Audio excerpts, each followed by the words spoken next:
Next gen நேயர்கள் அனைவருக்கும் வணக்கம். வாழ்க வாழ்க வாழ்க. நான் உங்கள் ஜோதிடர் ஓம் சக்தி ராஜா. ஓம் ஸ்ரீ ஸ்ரீங் சிவயவ சிவாவா சிவரூபிணியேவா. ஓம் சக்தி தாயே போற்றி. சர்வம் சக்திமயம். அகிலாண்ட கோடி பிரம்மாண்ட நாயகி உமையனுடைய அருளோடும் உங்களுடைய பேரன்பும் ஆதரவோடும் தட்சிணாயன காலத்தில் நம்ம என்னெல்லாம் பண்ணலாம், என்ன மாதிரி காரியங்கள் நாம் பண்ணணும் முதல்ல. ஏன்னா தட்சிணாயன புண்ணிய காலம் அப்படின்னு தான் சொல்லப்படுது, உத்ராயண புண்ணிய காலம் அப்படின்னு தான் சொல்லப்படுது. தட்சிணாயனம்னா என்ன, உத்ராயணம்னா என்ன அப்படின்ற ஒரு கான்செப்ட் வருது. அப்படின்னா என்ன, பல சித்தர் பெருமக்களும் ஞான பெருமக்களும் வாழ்வியல் அறிஞர்களும் வாழ்ந்து சென்றவர்களும் சொல்கின்ற விதிகளை தான் நம்ம இன்றளவும் பின்பற்றிட்டு இருக்கோம். அதில் எந்த மாற்று கருத்துமே கிடையாது. அதனுடைய வடிவமைப்பு தான் வெவ்வேறு விதமாக நம்ம வடிவமைக்கிறமே கண்டி தத்துவங்கள் என்னமோ ஒன்று தான். இது நாள் வரைக்கும் அப்படி தான் நடந்துட்டு வருது. நாம் இதை மாற்றிட்டோம், அதை மாற்றிட்டோம், இப்படி செஞ்சிட்டோம், அப்படி செஞ்சிட்டோம் தான் சொல்லிட்டு இருக்குமே கண்டி, ஆனால் இங்கே எதையுமே மாற்றலை அப்படின்றது தான் நிசப்தமான உண்மை. ஆமாம், இந்த கிரகங்கள், இந்த கிரக பாவங்கள், கிரக காரத்துவங்கள், கிரக தசாபுத்திகள், இதெல்லாம் என்னென்ன பண்ணணுமோ அதெல்லாம் கரெக்டாக பண்ணிட்டு தான் இருக்கும். எப்பயுமே நாம் தான் ஏதாவது ஒரு விஷயத்தை போட்டு குழப்பின்னு கிடப்போம். அதனால் பயணத்தை தான் அயனம் அப்படின்னு சொல்கிறாங்க. இந்த சூரியனை மையமாக வைத்து சொல்லப்படக்கூடிய விஷயங்கள் தான் உத்ராயணம் தட்சிணாயனம். ஒரு ஜாதக விதியில் விதி மதி கதி அப்படின்னு தான் ஒரு பலன் நாம் எடுப்போம். முதல்ல பிறந்த நேரத்திற்குண்டான லக்ன புள்ளியை மையமாக எடுத்துட்டு சொல்லக்கூடிய விஷயந்தான் விதி. மதி சந்திரனை மையப்புள்ளியாக வைத்து லக்ன பாவகமாக சந்திரனை பாவித்து அந்த பாவகத்திலிருந்து அதற்குண்டான பலன்களை எடுக்கிறது தான் மதி அப்படின்னு நம்ம சொல்கிறோம். இதில் கதி, இது ரெண்டுத்துலேயுமே ஒரு ஜாதகம் புலப்படலை, நம்மளுக்கு ஒன்றும் பெருசாக தெரியல அப்படின்னா சரி, கதியாவது இருக்கா? அப்போ சூரியனை மையமாக வைத்து சொல்லக்கூடிய விஷயங்கள் தான். இன்றளவு மேலை நாடுகளில் சில சாஸ்திரங்கள் கடைபிடிக்கிறா அப்படின்னா சூரியன் தான் மையமாக வைக்கிறா. சூரிய பஞ்சாங்கம் அப்படின்னு தனித்துவமான ஒரு பஞ்சாங்கமே இருக்குது. அவங்க அந்த ஒவ்வொருக்கும் ஒவ்வொரு விதி கடைபிடிக்கிறான். அதனால் சூரிய சித்தாந்தத்தை வைத்து சொல்லப்படக்கூடிய பலன்கள் தான் இந்த உத்ராயணம் தட்சிணாயன காலங்கள் அப்படின்னு பண்ணுது. இது சயின்டிஃபிக்காக நம்ம பார்க்கணும் அப்படின்னா நம்ம எல்லாருமே படித்த படிப்பு தான். ஒரு பூமி உலோக மேப் இருக்கும், இந்தியாவினுடைய மேப் இருக்கும். அந்த மேப்பை சரிபாதியாக பிரிக்கிற மாதிரி பூமத்திய ரேகை அப்படின்னு சொல்லிட்டு போட்டு 0 டிகிரி இருக்கும். அதுக்கு பிறகு 28 டிகிரி கடகரேகையாகவும் 23 டிகிரி சாய்ந்த கோணங்கள் தீர்க்க ரேகையாகவும் இருக்கும். இந்த சயின்டிஃபிக்கை தான் இது வரைக்கும் அந்த பூமத்திய ரேகை எங்கெங்கெல்லாம் போகுதுன்னு மார்க்கிங்லாம் யாரும் பண்ணுறதா கிடையாது, சொல்கிறா அப்படின்னு. ஆனால் இதை சாஸ்திர வடிவில் நம்ம கொடுக்கக்கூடிய விஷயங்கள் என்ன அப்படின்னா, சூரியன் வடக்கு நோக்கி பயணிக்கக்கூடிய காலம் உத்ராயண காலமாகும். அப்போ அந்த வடக்கில் முடிந்து மறுபடியும் சூரியன் தென் திசை நோக்கி பயணிக்கும் காலம் இங்கே தட்சிணாயன காலமாக குறிப்பிடப்படுகிறது. சூரியன் உதிக்கும் திசை கிழக்கு, இதுதான் நம்ம சப்ஜெக்டில் படிக்கிறோம். நம்மளை நிற்க வச்சுட்டு நம்ம கையை 2த்தையும் மேலே தூக்க சொல்லிவிட்டு, ஆமாம், பார்வை கிழக்கு வடக்கு தெற்கு அப்படின்னு 4 திசைகள்லேயும் நம்மளுக்கு ஸ்கூலில் ஆசிரியர் பெருமக்கள் சொல்லி கொடுத்துருக்காங்க. இதுதான் வழக்கம். அப்போ இது என்ன, தென் திசை நோக்கி சூரியன் பயணிக்குது, வடக்கு திசை நோக்கி பயணிக்குது அப்படின்னா, சூரியன் ஒரே இடத்துல தான் இருக்கா, பூமி தான் சுற்றுது. அப்போ நமக்கு பார்வையில் என்ன தெரியுதுன்னா, நாம் இங்கே பூமியில் இருக்கிறதுனால சூரியன் சுழற்சி ஆகிற மாதிரி நமக்கு அது தெரியுது. நாம் அறிவாற்றல் அறிஞர்கள் சித்தர் பெருமக்கள் நமக்கு முன்னாடி சொன்ன ஜோதிட வல்லுநர்கள் என்ன விதிகளை கடைபிடித்து வச்சுட்டு போயிருக்காளோ அதனுடைய சுவடுகளில் இருந்து தான் நாம் பிரதிபலிப்பு பளிச்சாகணும். ஏன்னா நாம் யாரும் போயிட்டு அதெல்லாம் உள்நோக்கம் ஆராய்ச்சி பண்ணுற அறிவாற்றல் இருக்குதா அப்படின்னா அதுக்கு சில ஞானங்கள் வேணும். அதனுடைய தத்துவங்களே பெரிய சப்ஜெக்ட். அதெல்லாம் நாம் அவங்க கொடுத்த ஒரு பாராயணத்தை பண்ணிட்டு தன்னுடைய வாழ்க்கையை ஒரு நல்ல வாழ்க்கையாக கொண்டு போகிறதுக்கு என்ன சூழலோ அதை தான் நாம் அடுத்த கட்ட நடவடிக்கை கொண்டு போகணும். ஆமாம், இல்லை நீ ஒரு ஆராய்ச்சியாளனாக தனி ஒரு அறிஞராக இருந்தால் அவங்க கண்டுபிடிச்ச கண்டுபிடிப்புலேருந்து புதிய கண்டுபிடிப்பு நீ கண்டுபிடிக்கிறதுக்கு உண்டான சாத்தியக்கூறு உனக்கு உண்டான ஞானங்கள் இருக்குன்னா நம்ம அதை முயற்சி செய்யலாம். சரியா? அப்படி இருந்தாலும் கடைசியில் அதுதான் சரி அப்படின்ற மாதிரி தான் நிற்கும். அதில் எந்த மாற்று கருத்தும் கிடையாது. இந்த உத்தராயண காலம் தான் பகல் மாதம் அப்படின்னு சொல்கிறார். தை மாதத்திலிருந்து மகர காலம் அப்படின்னு சொல்லப்படக்கூடிய மகர சங்கராந்தி அப்படின்னு சொல்லப்படக்கூடிய அந்த தை மாதத்திலிருந்து ஆனி மாதம் ஆக வரக்கூடிய அந்த 6 மாதமே பகல் மாதம் அப்படின்னு சொல்கிறார். இப்போ ஆடி மாதம் முதல்ல இருந்து தை மாதத்தினுடைய பிறக்கக்கூடிய மார்கழி 31 வரைக்குமே தட்சிணாயன காலங்கள் அப்படின்னு சொல்கிறார். இதுக்கு ஒரு விதி சொல்கிறார். தேவர்களுக்கு ஒரு நாள் தான் நம்மளுடைய ஒரு வருடம். அப்போ கலியுகத்தில் இந்த ஒரு வருட காலங்கள் என்பது தேவலோகத்தில் ஒரு பொழுது தான். அப்போ பகல் பொழுது இரவு பொழுது இந்த ஒரு நாள் தான் இந்த உத்தராயண தட்சிணாயன காலங்கள் அப்படின்னு சொல்கிறா. இதில் இந்த மத்திய பொழுது பார்த்தோம் அப்படின்னா உத்தராயணத்தில் சித்திரை மாதத்தையும் இரவில் இந்த தட்சிணாயனத்தில் ஐப்பசி மாதத்துலேயும் அந்த 0 டிகிரி 180 டிகிரி இது தேவர்களுக்கு சாப்பாட்டு நேரம் அப்படின்னு சில சூட்சமங்கள் சொல்லி வச்சுன்னு இருக்கா. ஏன்னா நமக்கு என்ன ஒரு டாபிக் அப்படின்னா எதையுமே மனிதன் எளிமையாக புரிந்து கொள்ளக்கூடிய சூழல் வடிவில் அவனுக்கு சொல்லி கொடுக்குறோம் அப்படின்னா அவன் மனதில் பதியும். அதனால் இந்த 0 டிகிரி 180 டிகிரின்றத சாப்பாட்டு வேலைன்னு சொல்லிட்டோம் அப்படின்னா அவனுக்கு நல்ல ஒரு அழுத்தமாக புரிஞ்சிடும். அப்போ இன்றளவுமே நம்ம தமிழர்கள் வளரக்கூடிய பிள்ளைகள் வளரக்கூடிய சூழ்நிலை எப்படி இருக்குது அப்படின்னா கதைகள் மூலமாக தான் சில விஷயங்கள் எல்லாம் விளக்குறான். ஸ்கூலில் வாத்தியார் கூட சில விளக்கத்தை சொல்லணும் அப்படின்னா சில கதைகளை சொல்லி விளக்கம் சொன்னாங்க அப்படின்னா கரெக்டாக புரிஞ்சுக்குவா புள்ள. அந்த மாதிரி தான்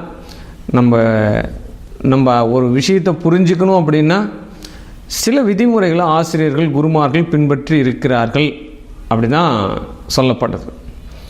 அப்படிப்பட்ட இந்த தட்சிணாயன காலங்கள் இரவு காலங்கள் அப்படின்னு பேர். அப்போ உத்தராயண காலத்தில் மனிதர்களிடையே பார்த்தோம் அப்படின்னா எதிர்ப்பு சக்திகள் அப்படின்னு சொல்லக்கூடிய உடலில் உள்ள இந்த உயிரணுக்கள் ஆற்றல்கள் எனர்ஜிகள் எல்லாமே பார்த்தோம் அப்படின்னா கொஞ்சம் எக்ஸ்ட்ரானரியாக இருக்கும் அப்படின்னு சொல்லப்படுது. இந்த தட்சிணாயன காலத்தில் மனிதர்களுக்கு ஏன்னா இந்த தட்சிணாயன காலம் ஆரம்பிக்கும் போது பார்த்தோம் அப்படின்னா மழைக்காலமும் இருக்காது, வெயில் காலமும் இருக்காது, குளிர்காலமும் இருக்காது. அது ஒரு மித தட்ப வெப்பநிலையாக இருக்கும்.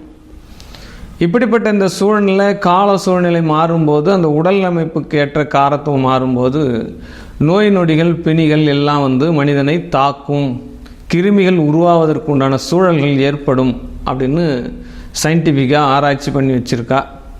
அதனால் அந்த உடல் எஃபெக்ட்லாம் தாங்கணும், எதிர்ப்பு சக்திகள் குறைவாக இருக்கும் அப்படின்னு சொல்லப்படுது. அந்த வரிசையில் இந்த தட்சிணாயனம் ஆரம்பிக்கும் போதே அதனால தான் ஆடி மாதத்தில் ஆரம்பிக்குது. அந்த எதிர்ப்பு சக்தியெல்லாம் உடல் தாங்கணுன்றதுக்காக தான் இந்த வரகு கம்பு கேவுரு கஞ்சி இந்த கூழ் இதெல்லாம் அந்த ஆரம்ப காலகட்டத்திலே அம்மன் மாதமாக ஆரம்பித்து நம்ம எல்லாமே அம்மனுக்கு கூழ் ஊற்றுறது கஞ்சி ஊற்றுறது இதெல்லாம் நடக்கும். அந்த உடலுக்கு ஊட்டச்சத்தான உணவு நம்ம சாப்பிடும்போது நோய் எதிர்ப்பு சக்தி அப்போவே நம்மளுக்கு வருது அப்படின்னு தான் சொல்லப்படுது. அதனால் இந்த தட்சிணாயன காலங்களில் வரக்கூடிய இந்த விசேஷத்தில் பூராவே நாம் ஐக்கியமாகணும் அப்படின்னு சொல்லப்படுது முதல்ல. ஏன்னா ஒவ்வொரு காரியத்துக்கும் ஒவ்வொரு காரணம் உண்டு, காரியம் இல்லாத எந்த ஒரு காரணமும் கிடையாது அப்படின்ற விஷயத்தை முதல்ல நம்ம தெரிஞ்சுக்கணும். இந்த தட்சிணாயன 6 மாத காலங்களும் அதற்கு முன்னாடி ஆதி காலத்தில் என்ன பண்ணியிருக்கா அப்படின்னா, இது இறைவனுக்கு செய்யப்படும் தொண்டுகள் அப்படின்ற ஒரு வடிவமைப்பை பிரித்து வச்சிருக்கா. இந்த தட்சிணாயன காலங்கள் முழுவதுமே இறைவனுக்காக நீங்கள் தொண்டு செய்ய வேண்டும். மனிதன் மக்களுக்கு மக்களாகவே நீங்கள் தொண்டு செய்து கொள்ள வேண்டும். அப்போ உங்களுடைய ஆற்றலை வளப்படுத்தி கொள்ள வேண்டும். இதுக்கு தான் இந்த தட்சிணாயனமே உருவாகியிருக்கு. உத்தராயண காலத்தில் இங்கு ஏற்படக்கூடிய இந்த வடிவங்கள், ஆற்றல்கள், சக்திகள், எனர்ஜிகள் இதெல்லாம் பிரதிபலித்து உங்களுக்காக நீங்கள் இந்த உத்தராயணத்தை செயல்படுத்தி கொள்ளுங்கள். அப்போ வீடு கட்டுறதாகட்டும், திருமணமாகட்டும், ஒரு நல்ல ஒரு விசேஷ விஷயங்களாகட்டும், தனக்காக செய்து கொடுக்கக்கூடிய காலம், தங்களுக்காக, தன்னுடைய குடும்பத்திற்காக, தன்னுடைய பிள்ளைகளுக்காக, மனைவிகளுக்காக ஒரு காரியம் செய்யணும் அப்படின்னா உத்தராயணத்தை பயன்படுத்தி இருக்கிறார்கள். இப்போ தட்சிணாயனத்தை எதற்காக பயன்படுத்தணும்? நம்மளுடைய ஆற்றலை வளப்படுத்தி கொள்வதற்காக. ஆதி காலத்தில் யாராவது ஒருத்தர் சொல்லுவாள், நம்ம கதையில் படிச்சிருப்போம், முனிவர்கள் போயிட்டு 1000 ஆண்டுகள் தவம் புரிந்தார்கள், காட்டில் போயிட்டு 1000 ஆண்டுகள் தவம் புரிந்தார்கள், ஊசி முனையில் நின்று கொண்டு தவம் புரிந்தார்கள், ஒற்றை காலில் நின்று கொண்டு தவம் புரிந்தார்கள். இதெல்லாம் நம்ம என்னைக்காவது கண்களால் பார்த்துருக்கோமான்னா அதுக்கெல்லாம் காரணம் கிடையாது. அந்த நிலை நம்ம உணர்ந்தால் மட்டுமே அந்த ஒரு விஷயத்துக்கு நம்ம போக முடியும். அதற்காக அதெல்லாம் நடக்கலை அப்படின்றதெல்லாம் நம்ம சாத்தியக்கூறு கிடையாது. அதற்குண்டான வரலாற்று சுவடுகள் என்றாலும் இருக்கிறது, அதற்கான அடையாளங்களும் அங்கங்கே இருக்கப்படுகின்றன என்றுதான் நிசப்தமான ஒரு உண்மை. ஆமாம், அப்படிப்பட்ட அந்த சூழ்நிலையில் இந்த தட்சிணாயன காலங்களில் நம்மளுடைய எனர்ஜி, நம்மளுடைய சக்தி, அப்போ ஒருமித்த கருத்து, ஒன்றோடு ஒன்றாக இணைந்து, கூட்டாக இணைந்து, மக்களோடு மக்களாக இணைந்து, அங்கங்கே நிறைய குழுமங்கள், ஒரு கை தட்டினால் ஓசை இல்லை, ஆனால் பல கை தட்டினால் பலமான யோசனை, அப்போ ஓசை வருது. இந்த மாதிரி விஷயங்கள் எல்லாம் செய்யணும் தான் இந்த தட்சிணாயன காலங்களே முதல்ல நம்ம உருவாக்கப்பட்டிருக்கிறது. சாதாரணமான விஷயம் அல்ல, இது அறிவாற்றலான விஷயம், ஒரு ஜோதிட சாஸ்திரத்துக்குள்ளே இருக்கக்கூடிய விஷயம். ஆனால் இதையெல்லாம் இப்போ இருக்கக்கூடிய நாம் கடைபிடிக்கிறோமா அப்படின்னா அங்கே ஒரு கேள்விக்குறி தான். அதெல்லாம் யாரும் கடைபிடிக்கிறது இல்லை அப்படின்னு தான் சொல்லப்படுது. இன்றைக்கி எல்லாமே நாம் என்ன நினைக்கிறோம் அப்படின்னா, கஷ்டப்படக்கூடாது, வியர்வை வரக்கூடாது. ஆமாம், உடல் உழைப்பு தராமல் என்னென்ன வருமானம் வருது எல்லாத்தையும் எடு அப்படின்னு தான் யோசிச்சிருக்கா. ஒரு மனுஷனும் அதை தான் யோசிக்கிறா. ஆமாம், என்னைக்கு விவசாயம் செய்வதற்குண்டான சூழ்நிலை அடுத்து போகிறதோ அன்னைக்கே உடல் உழைப்பு என்பது விட்டு விடுகிறோம் இல்லையா? ஆமாம், விவசாயி என்ன பண்ணுவான்? காலையில் பிரம்ம முகூர்த்தத்தில் எழுந்திருப்பான். முழிக்கப்படும் கண் விழிப்பே பார்த்தோம் அப்படின்னா அவனுடைய வயல்வெளிகளில் கண் முழிப்பான், அந்த பூமியில் உழுவான், அந்த பூமியோடு பூமியாக இருப்பான். அவன்தான் தேவன், அவன்தான் கடவுள். ஆமாம், பிற உயிர்களுக்கெல்லாம் உணவை கொடுப்பவன் தான் கடவுள், அவன்தான் விவசாயி. இன்றைக்கு அந்த விவசாயி என்ன நினைக்கிறாங்க? விவசாயம் பண்ணுறாங்க, தன்னுடைய கஷ்டத்தை பிள்ளைங்க படக்கூடாது, எல்லாம் நினைக்கிறது தான். தான் பட்ட கஷ்டத்தை தன்னுடைய மகன் படக்கூடாது. சரி, அப்போ என்ன பண்ணணும்? அப்போ படிக்க வைக்கணும். சரி, படித்தா அறிவு வளரும், ரைட்டு, இல்லைன்னு சொல்லலை. ஆனால் உழைப்பு பண்ணணுமா பண்ணக்கூடாதா? உழைப்பை கற்றுக் கொடுக்க வேண்டுமா கற்றுக் கொடுக்கக்கூடாதா? கண்டிப்பாக கற்றுக் கொடுக்க வேண்டும். இன்றைக்கும் ஒவ்வொரு குடும்பத்துலேயும் சில இடங்களில் என்ன தான் படித்தாலும், எவ்வளவு பெரிய உயர்வுக்கு போனாலும், உழைப்பதற்கு அங்கே வீட்டுக்கு வந்தால் கண்டிப்பாக அப்படியே சட்டையை கட்டி போட்டுட்டு, என்ன வேஸ்ட் சட்டையை கட்டிட்டு, கண்டிப்பாக மம்முட்டியோ கடப்பாரையோ எடுத்துகிட்டு கொல்லிக்கு போகக்கூடிய, வயல்வெளிக்கு போகக்கூடிய பழக்கம் சில மனிதர்கள்கிட்ட இருக்கத்தான் செய்கிறது, இல்லைன்னா நான் சொல்லலை. பெரிய பெரிய பதவிகளிலும் விட்டு மறுபடியும் விவசாயத்தை கையில் எடுக்கக்கூடிய ஆட்களும் இருக்கத்தான் செய்கிறார்கள். அப்போ உடல் உழைப்பை கொடுத்தால்தான் நாம் இங்கே உயிர் ஆக இருக்க முடியும். பல உயிர்கள் வாழ வேண்டும் என்றால் உடல் உழைப்பு இங்கே தியாகம் செய்ய வேண்டும், வியர்வை துளிகள் சிந்த வேண்டும்.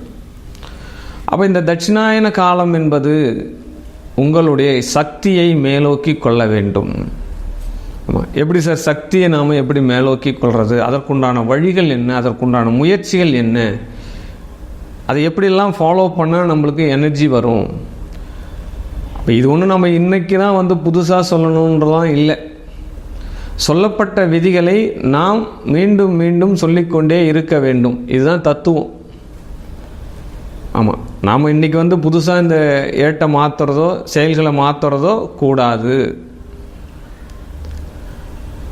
அதனால் இந்த தட்சிணாயன காலத்தில் இந்த மேஷம் முதல் மீனம் வரை எந்த காரியத்தை நாம் செய்து நம்மளுடைய ஆற்றலை பெருக்கிக் கொள்ள வேண்டும், எந்த காரியங்கள் எல்லாம் நமக்கு டீஆக்டிவேட்டாக நடக்கும், அப்போ எப்படி நம்ம வாழ்க்கையில் முன்னேற்றுறது, அடுத்து வரக்கூடிய இந்த உத்தராயணத்தை நமக்குண்டான ஒரு முத்ராயணமாக மாற்றுவது எப்படி, அப்போ உத்தராயணத்தில் எப்படி இருக்கணும், தட்சிணாயணத்தில் எப்படி இருக்கணும். இப்போ தட்சிணாயன காலம், அதனால் இந்த தட்சிணாயன காலத்தில் எந்த மாதிரி நம்மளுடைய கடமைகளை செய்து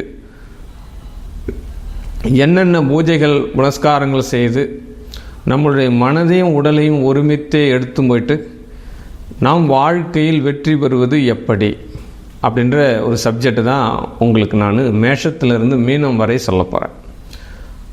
நிதானமாக கேளுங்க, பொறுமையாக பாருங்கள்.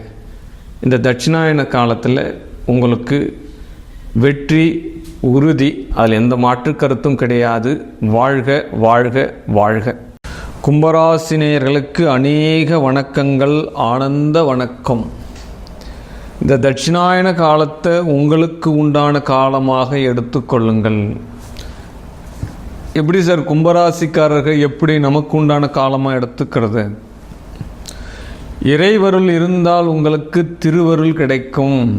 ஆமாம், இறைவனுடைய பாதம் உங்களுடைய இறைவனுடைய பார்வை உங்கள் மீது பட்டால் மிகப்பெரிய ஒரு பாக்கியவனாக மாறுகிறீர்கள். ஆமாம், ஒரு மனிதனுடைய மாற்றம் ஒரு க்ஷணப்பொழுதில் நிகழ்கிறது. ஆமாம், க்ஷணப்பொழுது, ஒரு நொடி செகண்டில் தான் ஒரு மனிதனுடைய உயர்வான மாற்றம் நிகழ்கிறது. அதற்காக அவன் 10 ஆண்டு காலம் உழைத்திருப்பான், 20 ஆண்டு காலம் உழைத்திருப்பான், தன்னுடைய வாழ்நாள் முழுமே உழைத்து தேய்ந்து திரிந்திருப்பான். ஆனால் ஒரு மனிதனுக்கு மாற்றம் வரும் நேரம் என்பது ஒரு செகண்ட், ஒரு க்ஷணப்பொழுது. அந்த க்ஷணப்பொழுது எப்போ சார் வரும் என்னுடைய மாற்றங்கள்? மனிதனுடைய மனநிலை என்ன அப்படின்னு பார்த்தோம் அப்படின்னா, எவ்வளவு வந்தாலும் அதை தேடுவது, தேடிய பின்பு அதை அடைந்த உடனே மற்றொரு தேடுதலுக்கு போவது. இங்கே தான் பிரச்சனை இருக்குது.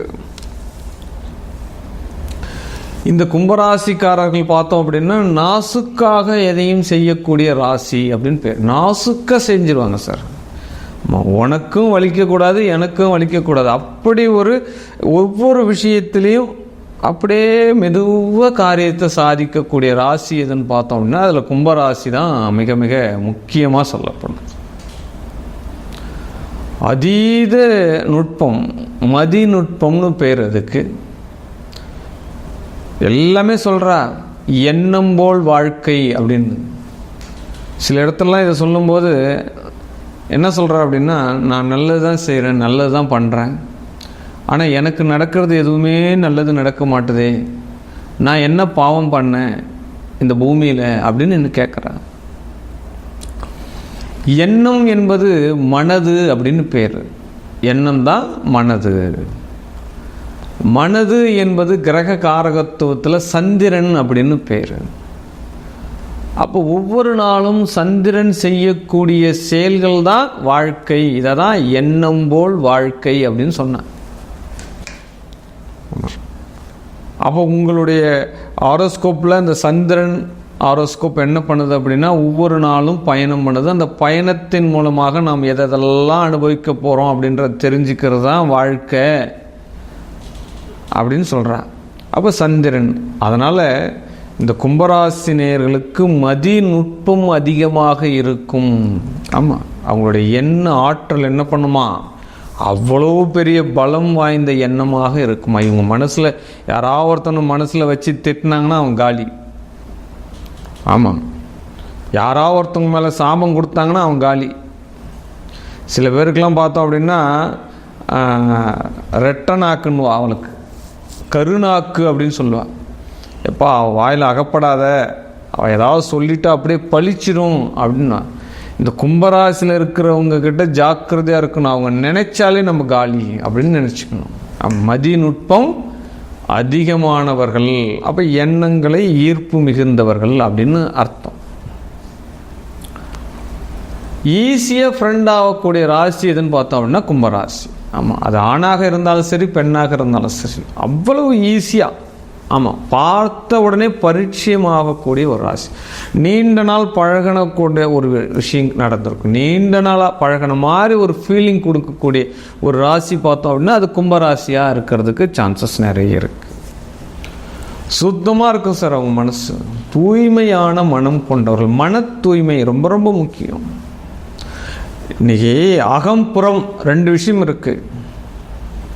புறம் என்பது வெளியில் இருக்கிறது, அகம் என்பது உள்ளூர் இருக்கிறது. வெளியில் பார்த்தோம் அப்படின்னா கோட்டு ஷூட்டு சென்ட்டு டை எல்லாம் கட்டி அப்படி அவ்வளோ மினிக்காக இருப்பார். ஆனால் உள்ள தூய்மை என்பது ரொம்ப ரொம்ப ரொம்ப ரொம்ப கெட்டு போயிருக்கும். இந்த அகத்தூய்மை சரியாக நன்னடத்தையாக இருக்கக்கூடிய ராசி கும்பராசியாக இருக்கும். ஆமாம், புறம் எப்படி வேணாலும் இருக்கலாம், அது எப்போ வேணாலும் மாற்றிக்கலாம். அது அழுக்கு ட்ரெஸ்ஸாக இருந்தான்னா நல்ல ட்ரெஸ்ஸாக தானே கிடக்குது. மனம்தான் ரொம்ப ரொம்ப முக்கியம். அந்த மனம் சரியாக இருந்தால் இவர்களுக்கு எல்லாமே சரியாகிடும். அதில் ப்ரொடக்ஷனாக சொல்லக்கூடிய ராசி கும்பராசி மன தூய்மை உள்ளவர்கள் அப்படின்னு சொல்லலாம். இவங்ககிட்ட ஒரே ஒரு மைனஸ் பாயிண்ட் என்னென்னா, இவங்களுக்கு எல்லா விஷயமும் தெரிஞ்சிருக்கும் சார். ஆமாம், எல்லா விஷயமும் தெரிந்திருந்தாலும் போயிட்டு ஒரு சபையில் பேசுங்க, அவங்ககிட்ட எல்லா விஷயத்தையும் சொல்லுங்கன்னா அங்கே ஒரு கூச்ச சுபாவம் வரும். அந்த இடத்துல சின்ன பாயிண்ட் ஆஃப் வியூவில் தடுமாறுவாங்க. நான் எல்லாம் ரெடியாக தான் போனேன் சார், ஆனால் அங்கே போய் நிற்கும் போது எனக்கு எல்லாம் மறந்துடுதுன்னு எத்தனை பேர் சொல்லி நம்ம கேட்குறோம். அப்போ அந்த மாதிரி விஷயங்கள் இவங்களுக்கு சின்ன பாயிண்ட் ஆஃப் வியூ நடக்கும். அதிலிருந்து நீங்கள் மீண்டு வரணும். ஆமாம், ஏன்னா எந்த இடத்துல எதை ஸ்பீக் பண்ணலையோ அந்த இடத்துல நம்ம வாய்ப்புகள் தட்டி போகின்றது அப்படின்னு முதல்ல நீங்கள் நினச்சிக்கோங்க. உங்களுக்கு தெரிஞ்ச விஷயங்களில் 4 இடத்த பேசுகிறதுல நீங்கள் தயங்கக்கூடாது. உங்களுடைய அறிவாற்றல் உயரும் தானே. ஆமாம், அப்போ எழுத்து கட்டுரை இலக்கியம் எல்லாம் எழுதிடுவாங்க. இப்போ பேச்சாற்றல் வரும்போது ஒரு சில விஷயங்கள் அங்கே நடக்கும். அந்த இடத்துல நீங்கள் மாறணும். இந்த கும்பராசி அந்த இடத்துல தான் பலமாகணும். அந்த இடத்த பலமாகிட்டால் உங்கள் வாழ்க்கை பலமாகிடும் அப்படின்னு சொல்லப்பட்டாங்க. தனக்கு தன்னுடைய திறமை என்னன்னே தெரியாத ஒரு ராசி பார்த்தோம் அப்படின்னா கும்பராசி. எனக்கு இதெல்லாம் தெரியுமா? டேய், உனக்கு பெரிய super point of view mind இருக்குது, நீ நல்ல புத்திசாலியாக இருக்க, கணக்கில் நீ புலியாக இருக்க. அப்படியா, நான் போடுற கணக்கெலாம் நல்லா இருக்கா? தன்னுடைய திறமையை தெரிந்து வைத்திருக்க கொள்ளாத ஒரு ராசி கும்பராசி. ஆமாம், யாராவது ஒருத்தர் சொல்லணும், உனக்கு இதெல்லாம் வரும், இதெல்லாம் நல்லா இருக்கும், இதை நீ பண்ணினா பெரிய லெவலில் வருவ, அப்போ நீ ஒரு டெய்லரிங் பண்ணு, நீ ஒரு மார்க்கெட்டிங் பண்ணு, அப்போ நீ ஒரு தொழிற்சாலை நடத்து, இந்த தொழில் உனக்கு செட் ஆகும். இதெல்லாம் யாராவது ஒருத்தவங்க கூட இருக்கிறோம் சொல்லணும். இது இங்கே ஒரு இடத்துல கும்பராசி எஃபெக்ட் ஆகுது. தன்னுடைய திறமையை அவர்களுக்கே தெரியாது, யாராவது ஒருத்தவங்க சொன்னால் மட்டும்தான் தெரியும். அப்படிப்பட்ட ஒரு ராசியாக தான் இந்த கும்பராசி இருக்கிறாங்க அப்படின்னு சொல்லலாம்.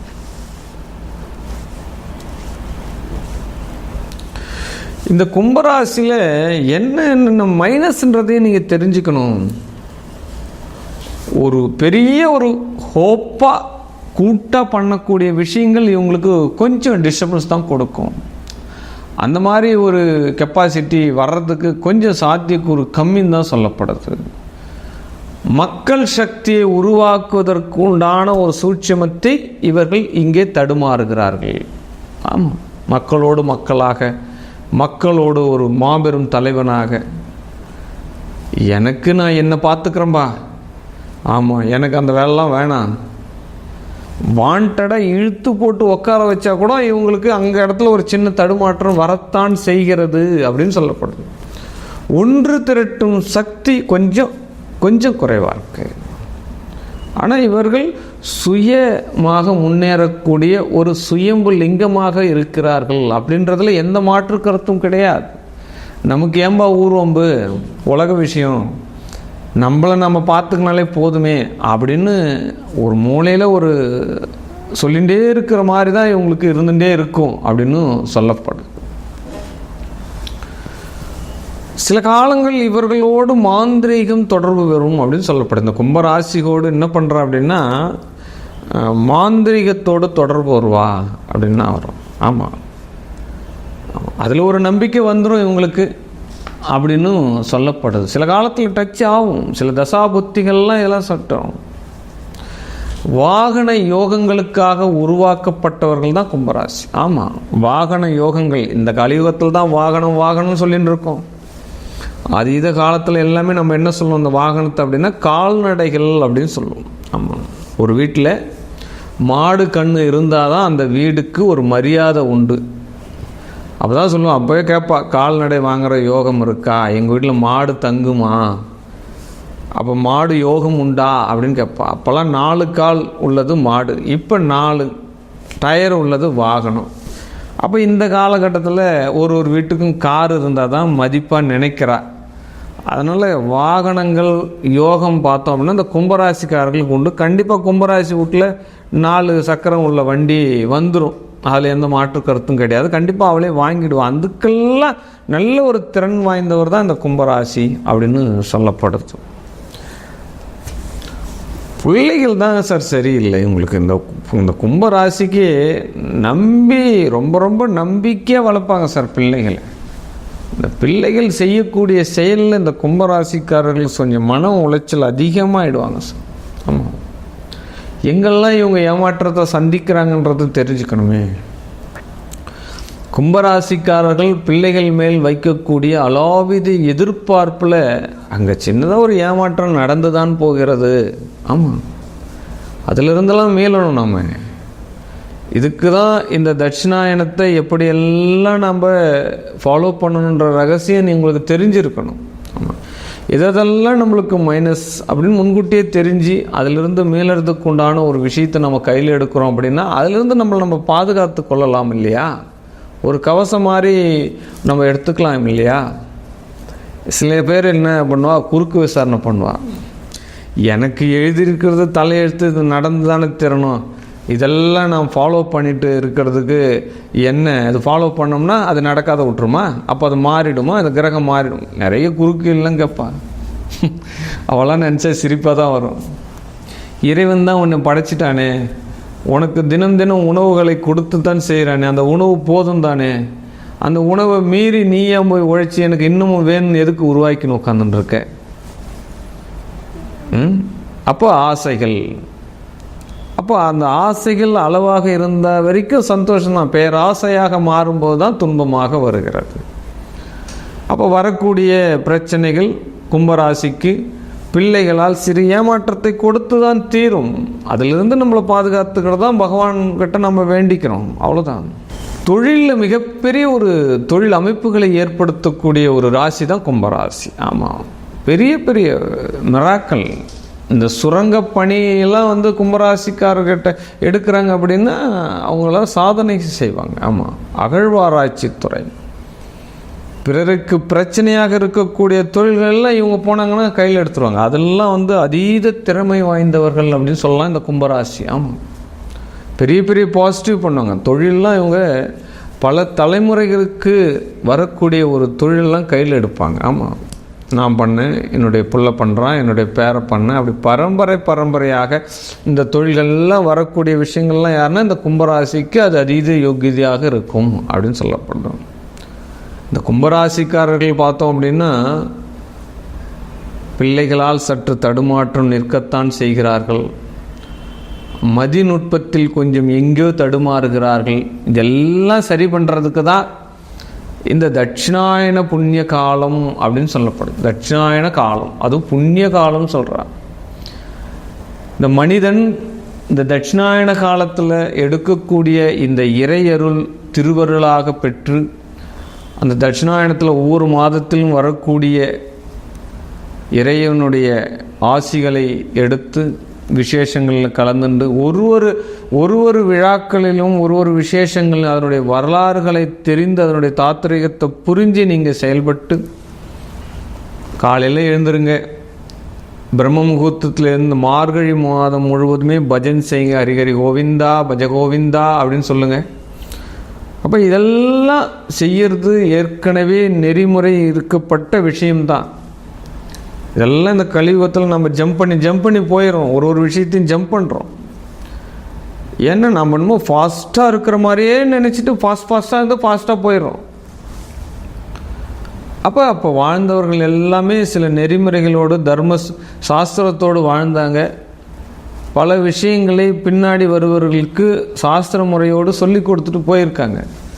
அதெல்லாம் இனி வரக்கூடிய தலைமுறைக்கு நீங்கள் பரிமாணம் செய்ய வேண்டும். இதுதான் நாம் வாழக்கூடிய வாழ்க்கையினுடைய அர்த்தம்.